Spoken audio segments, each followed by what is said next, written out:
Hello everyone, this is Pico Entertainment and we're back again, and here now we have another video for you, and this will be a full-on review of The Boys Season 3. Now there will be spoilers within this review, so just beware when going into this overall video. Now just to recap on the events of the previous season, we found the boys in their final efforts to take down Stormfront, who eventually met her demise at the hands of Homelander's son Ryan. Unfortunately, through use of his heat vision, he also tragically killed his mother and Billy's wife, Becca. Maeve prevented Homelander from taking Ryan by using evidence of him killing minions on a plane as leverage. Having seen Ryan taken into government care, Billy and the boys went their separate ways back into normalcy as all of their criminal records were cleared. We also saw Victoria Newman revealed as a Supe who assassinated multiple witnesses at the Vought court hearing. Now moving on to this season, we see the boys continually apprehending Supes for the government. Billy continues his feud with Homelander and works with Maeve on planning his downfall. She assists him by giving the boys a temporary version of Compound V, which grants them superpowers for 24 hours. Maeve also alerts them to the existence of the Payback Team and Soldier Boy. Now this was the first group of Supes created by Vought. The boys discover a weapon that could potentially take Homelander down and have to go to Russia to apprehend it. But when they visit there, they come across Soldier Boy, who they find still alive in a lab being experimented by Russians who apprehended him back in the 1980s. They strike a deal to help Soldier Boy to get revenge on his ex-teammates in exchange for helping them to kill Homelander. We see Homelander assume full control over Vought from Stan Edgar. A-Train has his struggles in justifying his importance within the Seven, having lost his super speed. Starlight herself feels trapped within the Seven as Homelander's dominance strengthens, and Kimiko continues to rediscover her humanity when losing her powers briefly after encountering Soldier Boy. Now after two successful seasons, very much defining itself as a satirical, mature deconstruction of the superhero, there was quite the hype amongst critics and fans going into Season 3, and I have to say that hype was mostly justified. Season 3 proved to be the best of the series, consistently providing an action-packed and compelling story with lots of exciting twists and turns for all of the main characters involved. Now probably the biggest highlight of this season was the emergence of Soldier Boy, of course a deconstructed variant of Captain America. We see him, as well as possessing huge power, that he's also very much of an egotist, a man out of his time, suffering from PTSD, yet he also comes across with a certain naivete, and we see him enter the fray in episode 4, trying to adjust to the modern day climate. And overall he's very well played by Jason Eccles, primarily known as the one half of the Winchester brothers from the long-running CW series Supernatural, and in this role Eccles somehow brings a charm and likability to the character. And it certainly freshened the dynamic in having Soldier Boy presenting somebody who is as powerful as Homelander, and this season for the first time we saw the boys on some sort of level playing field against all of the Supes. We yet again have to talk about Homelander, who still remains perhaps the most watchable and complex character on the show. Anthony Starr has won over so many audiences with his portrayal of the character, and that continued here as we see Homelander very much shaken up both physically and mentally. Not only because of the increasing threat of the boys, but also through the increased responsibility of the Vought International. And it's so fascinating to watch seeing him rattled and uncertain when having to deal with the issues of public relations and the stock prices. Having the series' most powerful character seem so helpless really again adds a new dimension to the story. Now we knew going into this season that the boys would attain superpowers, taking that narrative as what we saw within the comic books, and initially I was concerned that it would somehow reduce the tension and jeopardy seeing them having these abilities, but I think this arc was handled really well as we really created a narrative where the boys would struggle trying to contain their abilities, so the stakes in many ways were actually raised, especially for both Billy and Huey when we learned that the temp V substance is lethal after 4 or 5 doses. And in terms of both Billy and Huey, we would see the temp V affects them in different ways. Billy would be further ruthless and motivated as his quest for vengeance against Homelander continues, and Huey would actually become excited at the prospect of having powers, as it would give him a new sense of masculinity, as he always felt inferior to the fact that Starlight had powers and he didn't. Having powers for the first time made him feel that he could truly protect Starlight on his own. Now I also enjoyed Kimiko's story, as she had one of the strongest character arcs, and she really is the only person who is truly happy with losing her powers. We had some truly touching scenes and moments where she speaks for the first time and has a lot of affectionate moments with Frenchie. Being the only person not corrupted by her powers gives her a greater presence amongst all of the characters. MM continues to be the moral compass of the group as he continually disapproves of Butcher's methods and also is disappointed in Huey having taken the compound V. We also see that he has his own domestic issues as he has to cope with the fact that his daughter is being looked after her new stepdad, who is very much a fan of Homelander. Now, in terms of the episodes throughout the season, most of them were consistently of a high quality. We of course have to talk about the much hyped Herogasm event in episode 6, which involved the Supes having a sex orgy as Soldier Boy was tracking down the TNT twins. Now, of course, this is very much a toned down adaptation of the event within the comic books. And whilst it wasn't the best episode, many fans online were slightly disappointed after all the hype going into it. It definitely still had some stand-up moments for obvious reasons. And of course, we had a truly special fight encounter as Soldier Boy, Billy and Huey all take on Homelander in a spectacular fight which showcased all of the superhero special effects that we see within this show. Now, there were a couple of criticisms throughout this season involving some story arcs that weren't quite as integral to the overall story.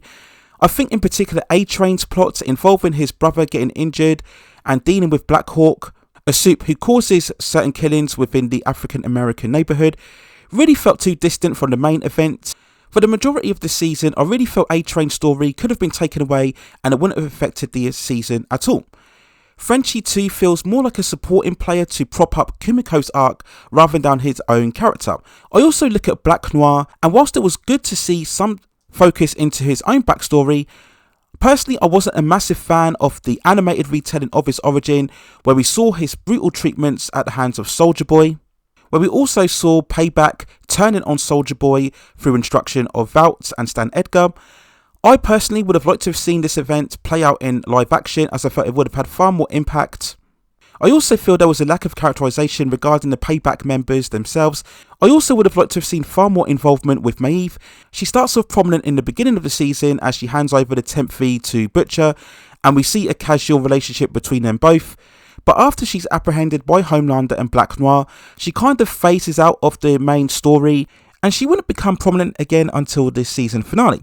And when we talk about the season finale itself, it started off a bit slow and steady, but as it progressed it gave us plenty of twists and turns and lots of tension and suspense and emotional beats, overall providing a very satisfying climax. So we saw throughout the episode Homelander had located Ryan as what we suspected from the address that was given to him by Victoria in the penultimate episode. We saw all of the focus groups and media backlash against Homelander, many people raising suspicion as to Maeve's disappearance.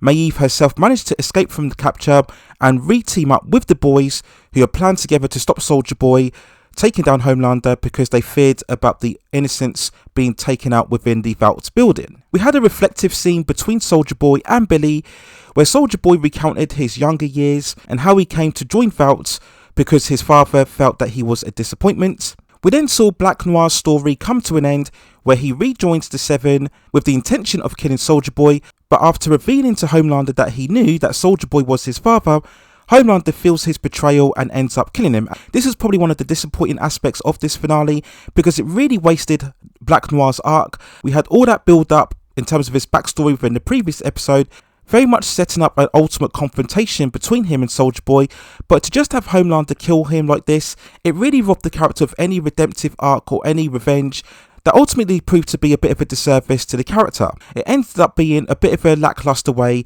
to end his overall story. But everything came to a halt as we saw Maeve, Billy and Soldier Boy team up together to fight Homelander. The emotional stakes were raised as we saw the emergence of Ryan, as I mentioned at the beginning of this episode.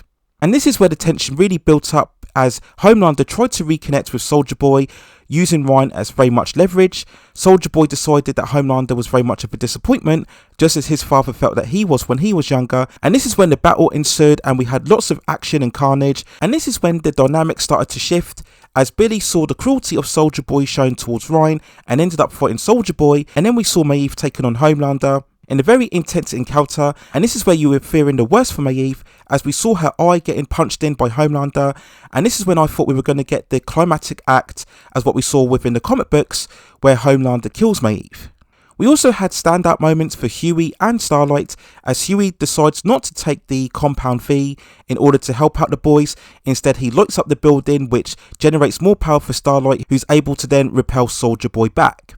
but eventually Soldier Boy gets the best of them, and as we come to the climatic stage where he goes to use all of his powers, this is when Maeve steps in and pushes him out the window, causing Soldier Boy to explode outside the building. We then see a gut-wrenching moment for Billy as Ryan decides to walk off with Homelander, showing that the connection between father and son is just too strong. And then after this moment we see Billy finally succumbing to the temp fee and then falling unconscious. He later wakes up in hospital being told that he only has around 12 to 18 months to live. How will that play out within the 4th season? I guess there'll be some sort of solution that the boys will find to help out extending Billy's life, because of course you can't have the show without Billy's involvement. We see MM reuniting with his daughter, feeling fulfilled now that he feels that he got the ultimate revenge against Soldier Boy. We actually learn that Maeve managed to survive the encounter against Soldier Boy, and under the guise that she died within the explosion, she then leaves with her lover being presumed dead. Now I think this was a satisfactory end to Maeve's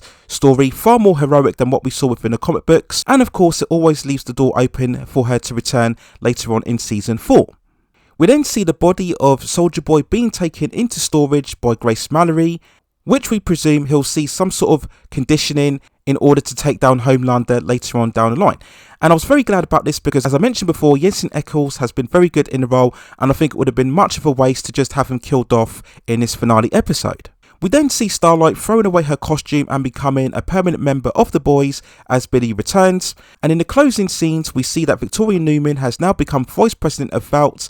So what does that mean going forward? And I think, to be honest, they haven't quite utilised Victoria's main motivation. She was threatened to take down Edgar by Homelander, but as she now has assumed this dominant position, is she now completely corrupted? Doesn't she understand the true threat that Homelander brings? Why is she working with him constantly? So it will be interesting to see where they take Victoria's character going forward in season 4 and whether they make her story more involving. We then closed out the episode with the final scene where we see Homelander and Ryan approaching a group of supporters. We see one guy throwing a can at Ryan and Homelander, enraged, blasts him with his heat vision, and then the crowd start cheering. So this is again throwing hints at season 4 where we see a much more devoted group to Homelander, very much reasserting his position as the dominant member of the Seven. So despite a few flaws in terms of wasting some character arcs, this overall was a very satisfactory and action-packed finale. So if I had to give an overall score for The Boys Season 3, I would give it an 8.6 out of 10. It remains without question the best season of the entire series. Superbly written for the most part, with plenty of action and spectacle, and also compelling character arcs to go aside. And I think overall Season 3 has confirmed the show as currently one of the best shows on television. And as I mentioned before, we have plenty of interesting elements to take us forward for Season 4, which I'm sure will generate a lot of hype and excitement amongst lots of fans following the critical reception of Season 3. So those are my overall thoughts and feelings and review of The Boys Season 3. Let me know what you think in the comments below. Do you believe this was the best season of the show, or do you think it was slightly flawed? Do you think the story has maybe outstayed its welcome? Were you disappointed that there weren't more character depths, or did you feel some character arcs weren't quite utilised as well as others? And where do you think it can go forward for Season 4? Where do you think the story can continue? Is there enough mileage to continue the boys battling against Vought, or do you believe some more interesting villains should be introduced in the future? Let me know what you think in the comments below. Please also hit and like the subscription and notification buttons so I can provide you with more high quality content like this in the future. But that's it for now. Take care of yourselves, stay safe distances, and I will see you very, very soon.